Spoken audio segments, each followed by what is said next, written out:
Okay, so let's come back to IPsec students today. So in IPsec chapter, we started with the discussion of what is IP, what is the difference between IPv4 and IPv6 protocols. Then we discussed the architecture of IPsec. So in the architecture of IPsec, there are many documents like ESP, AH, encryption algorithm, authentication algorithm, DOI, and key management. And then we discussed the difference between what is authentication header and ESP protocol basically, and what is the difference between them. And then we discussed the two modes of operation, that is transport mode and tunnel mode. And in like how a transport AH tunnel mode moves, how a AH transport mode looks, then ESP tunnel mode, ESP transport mode, those things we discussed. Then we started with a security association. What is a security association, and what is security policy database? What is security association database? These are the things which we have discussed till now in IPsec. Now there is one more topic which is left out in IPsec, which is an important one also. That is IKE, Internet Key Exchange Protocol. So this topic we will finish today. That will end this IPsec chapter. Okay. So we have seen the requirement of IPsec, why it is required, what is the use of it, all those things we have seen already. Now, IKE, that is Internet Key Exchange. Basically, in if you see the IPsec architecture, in that key management is also one of the document. So this IPsec or IKE, that is Internet Key Exchange, is very important in it because the IKE is an IPsec standard protocol used to ensure security for VPN negotiation and remote host or network access. So if you have a VPN communication, what is the negotiation that you have to do under VPN? And if you are going for a remote access or a network access, so basically, if you are connecting to a remote host, what are all the parameters that need to be taken care? All those things will be managed by this IKE, and then IKE is called the heart of IPsec because it is not only it just not only controls the services to be offered to secure a traffic, but also it manages the whole range of different transform options available at different levels and different granularity. Is that clear? See, IPsec is basically the heart of IPsec. There is one more reason why we call IPsec as heart, IKE as heart of IPsec, because the first reason is it is not only controls the services to be offered for a secure communication. See, IPsec is basically gives the controls or services which has to be offered for a secured communication. But here IKE provides it, but not only that, it also manages the whole range of different transform options. That means in every level of communication, what kind of options that needs to be given for a communication with respect to security, those things will be defined and managed by IKE. Is that clear?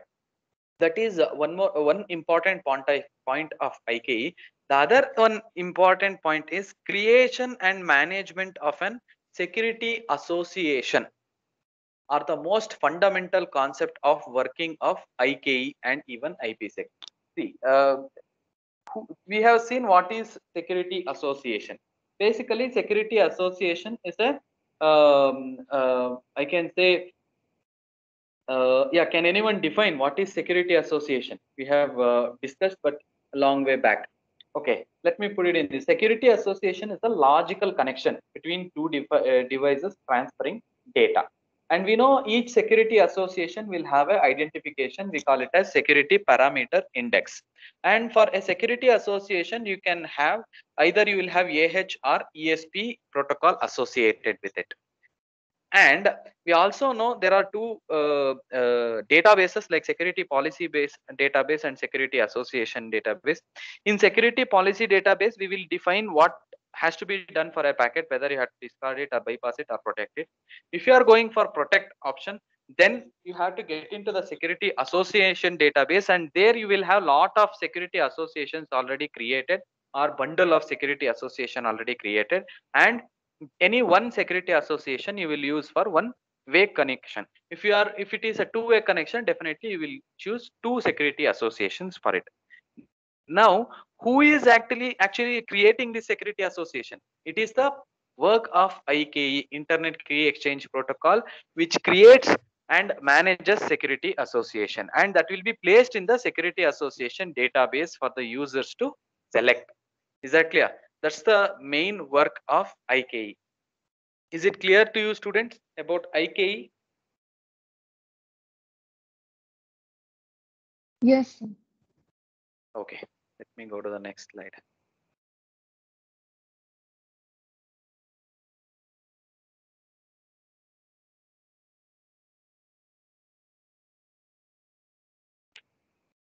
IKE can be considered as creator and manager of the security associations, while IPsec is a user of security associations. Keep this in mind.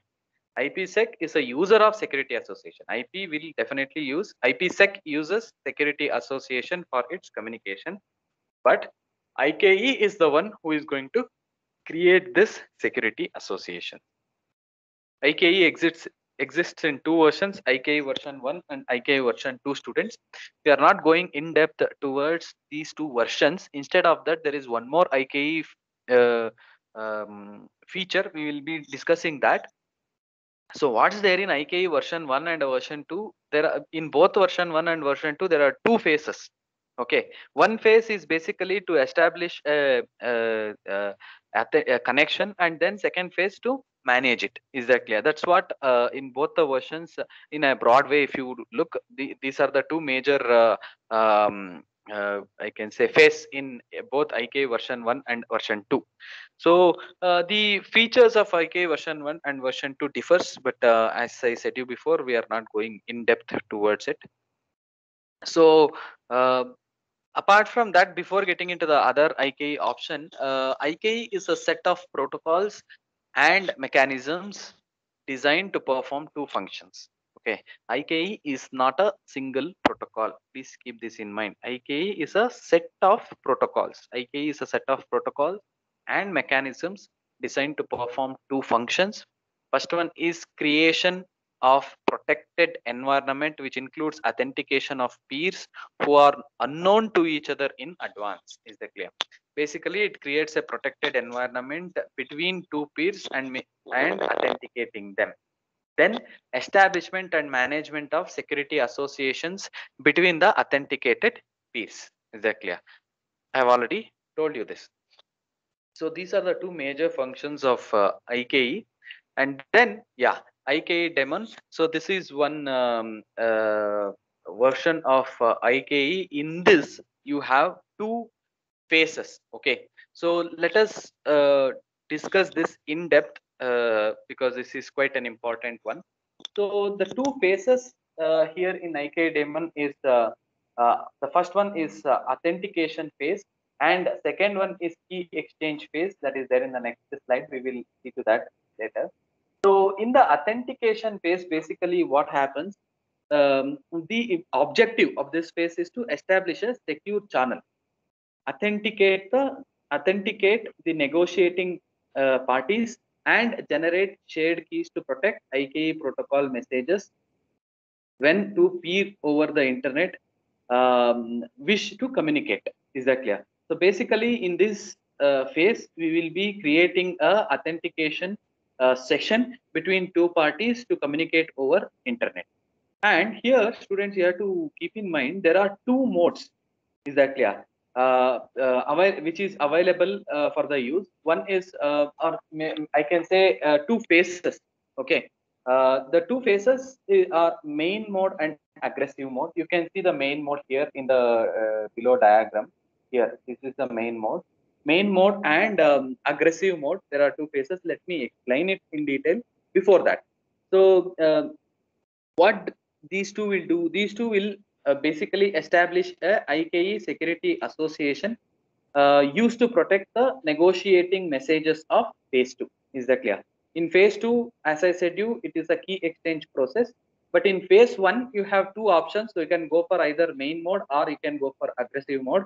And in both the modes, basically, you are protecting the messages, basically in the negotiating messages, which we generally transfer in phase 2.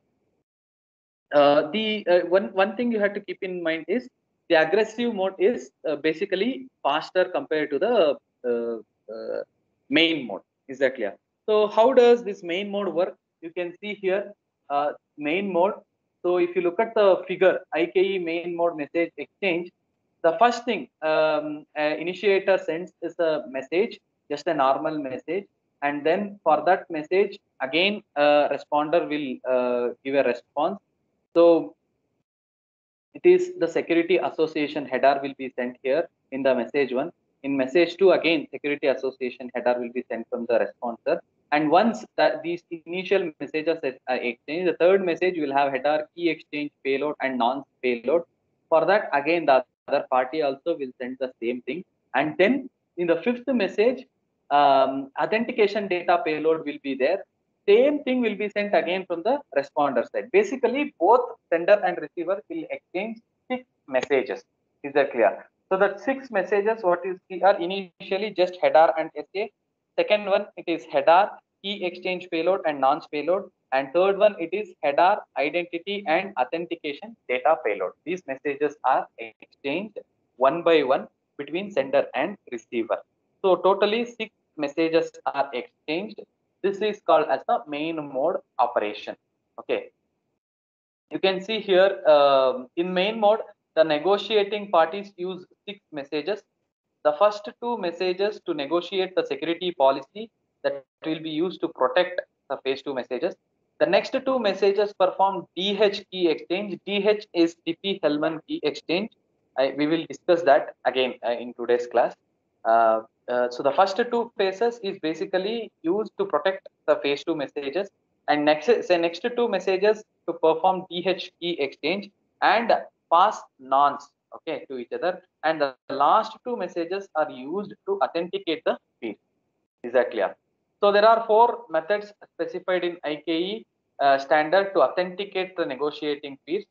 So pre-shared keys, a shared secret is distributed out of band to the peer. The peers use the information and nonce parameters to create a hash, and that is used to authenticate messages. See, in the last 2 messages of main mode, it is basically used for authenticating the peers. So there are 4 ways wherein you can authenticate the 2 peers. Okay, one way is pre-shared keys. We call it as PSK. Second one is digital signatures. We know what is digital signatures. How do we create digital signatures? Pre-shared keys, already I told you, a shared secret is distributed out of band to the peers, and those peers use this information and nonce parameters, okay, to create a hash, and that is used to authenticate themselves. Then the third one is RSA public key encryption. With this, each negotiating parties has a public private key pair that they use to encrypt and decrypt messages starting from message 3. That is from here, from message 3 here. Is that clear? So the last one is revised RSA public key encryption. In this method, similar to the previous method, but reduces the number of public key operations from 4 to 2, and instead incorporates 2 asymmetric key operations. Is that clear? The difference between RSA public key encryption and revised RSA public key encryption is in third option. Since from message 3 you are exchanging 4 messages, instead of 4 times using public keys, here 2 times it will use public key and encryption method, and other 2 times it will use symmetric key encryption. So this is about the main mode operation of IKE daemon. Is it clear, students?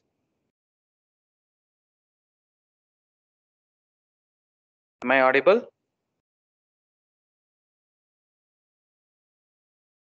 Yes, sir. Okay. So let us go to the second one, that is aggressive mode. What is there in aggressive mode? See, both in main mode and aggressive mode, the amount of data is transferred same. But let us see how it is transferred in aggressive mode. In aggressive mode, only 3 messages are needed to establish a IKE security association. However, the identities of the parties involved are revealed. So we will see that in figure 10.7. You can see here one message initially is initiated by the sender. So header, proposal payload, key exchange payloads and non payloads will be sent together to the responder, and responder in response gives header, proposal payload, key exchange payload, nonce payload, identity and authentication data payload. So these two are included with whatever the message it has received. And for that, again, initiator, since identity and authentication payload has not been sent in the first message, that is sent to the responder again. So instead of exchanging 6 messages in the aggressive mode, only 3 messages are exchanged. Is that clear? So that's why it is basically faster. That's why called as aggressive mode also. Is it clear, students? The difference between the main mode and aggressive mode of communication in IKA daemon.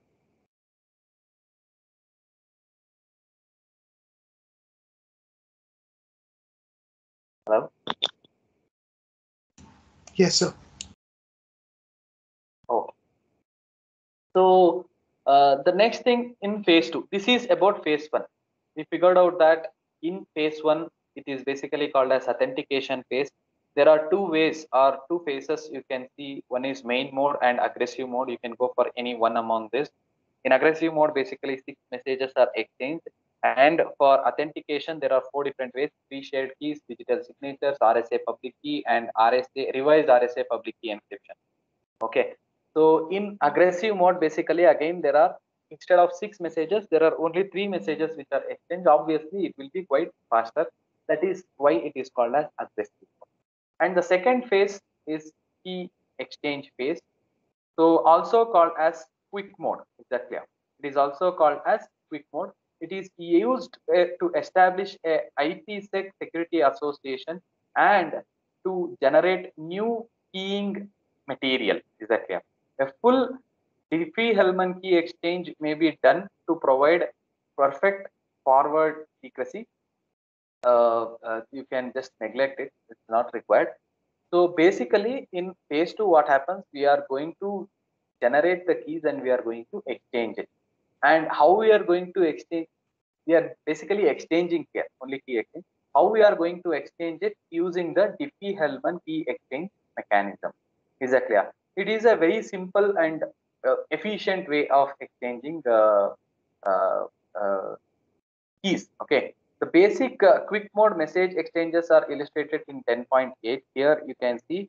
So header, ICV, you can see, and then a proposal payload and identity payload. And for that, again, you are receiving the same thing. So header, ICV, accepted proposal payload and identity payload. And then finally, header and authentication data is sent from the initiator to the responder again. So let us get into the Diffie-Hellman key generation, student, how it works. So directly we can get into the steps actually. In step 1 of Diffie-Hellman, what happens? The two parties select the same DH group, Diffie-Hellman key exchange group. We select the same DH group.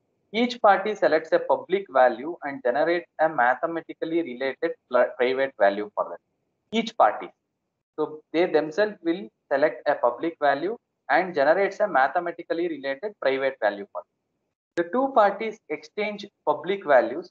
The exchange can occur via non-secure channel because it is public value. It can go through a non-secure channel. And then each party then uses a private value and the other party's public value to generate a new value. Because of the mathematical properties of the numbers, each party generates the same value that can be used as a shared key or as a base value to generate a multiple shared key. Is that clear? So first thing, two parties will use same DH group. Second step, they will create a public value and they will create a mathematically related private value out of that public value, and then they exchange their public values and then combine the received public value with the private value and to generate a new value. Is that clear? That is what the Diffie-Hellman key exchange mechanism.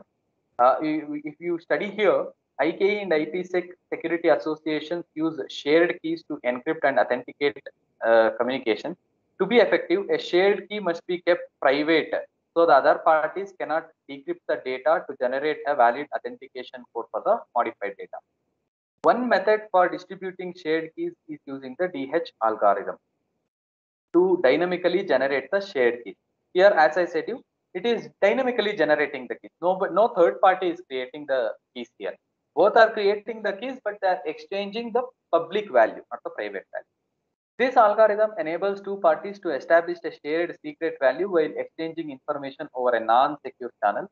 The principle behind this algorithm is that XA power B and XB power A are both equivalent to XAB. So this is what we see here. Because of the mathematical properties of the numbers, each party generates the same value that can be used as shared key. We can see that in the diagram, very clear. Yeah, you see here, this highlighted, a non-highlighted A is a public value, highlighted A is a private value. Is that clear? Both are generated. First both the users will generate a public value, and out of it, using a mathematical representation, it generates a private value. And what these two parties will do, they will just share their public values to other users. Okay, user 1 is sharing its public value to B. User 1 is sharing its public value A to user 2. User 2 is sharing its public value B to user 1. Then, since both are using the same mathematical representation, so they will generate a secret value which will be of same, that is A and AB in both the sets. This is an outlook of Diffie-Hellman key generation algorithm. We are not going in depth towards the exact algorithm. This is just an outer look of algorithm, how it works. Is it clear, student?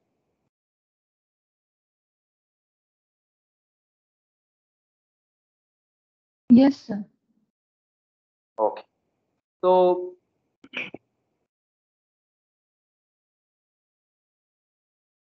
yes, the next thing is that's about the IPsec students or IKE. So what we discussed today is what is IKE, what is the use of it, what is the purpose of it, why it is called the heart of IPsec, and then we come to know that there are two versions of IKE, that is IKE version 1 and version 2. In both the IKEs, there are two phases. One is authentication and the other one is key exchange. And then we saw another protocol, that is IKE daemon. Then in that there are two versions or phase, I can say, authentication phase and key exchange phase. In authentication phase, we discussed two modes, that is main mode and aggressive mode.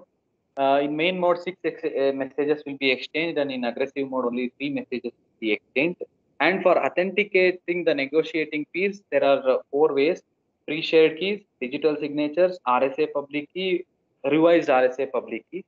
And then in the key exchange mode, we have Diffie-Hellman key generation algorithm to basically generate and exchange the keys. Even though these public value is exchanged through a non-secure channel, still the key which is finally generated is a secured key. That clear? So that's about the IKE. So let us have a comparison of IPsec and SSL. I think better if you make a note of this. I will share it, though I will add a slide here about the difference between, it is not there in this file now, but I will add it. Just wanted to give you a hint of what is the difference between IPsec and SSL. SSL, you already know it, secure socket layer. So IPsec, if you look at the, okay, let us see in the position. In the OSI layer position, where is IPsec located, student?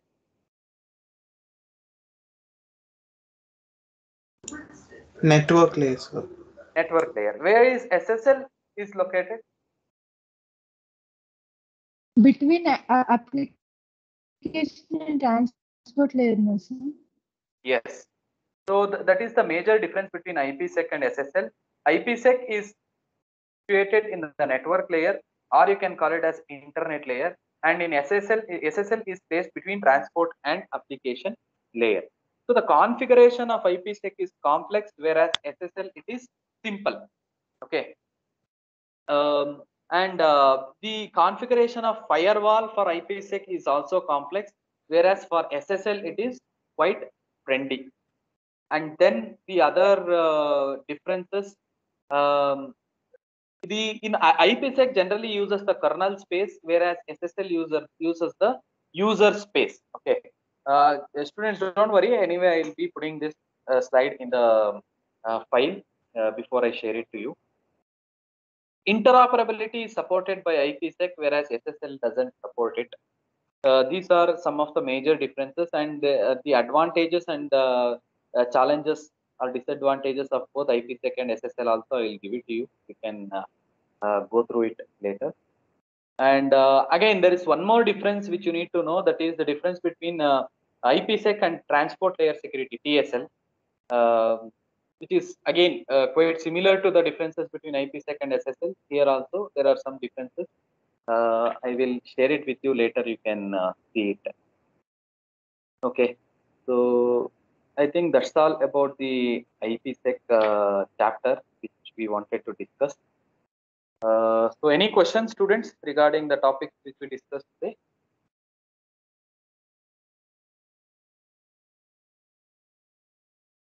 Hello?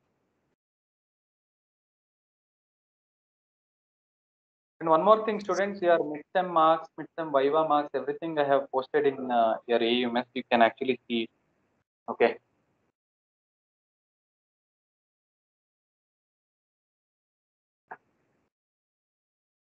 Clear now, students? Any questions regarding today's topics?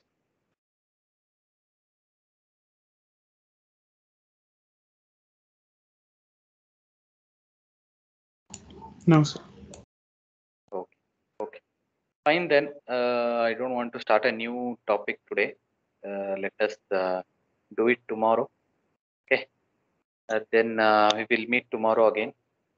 Tomorrow, second hour, right? Okay. We'll meet tomorrow. Any placement activities going on today?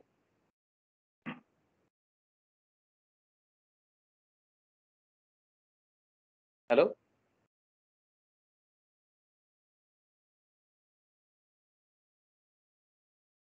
Don't know, sir. Checking, sir.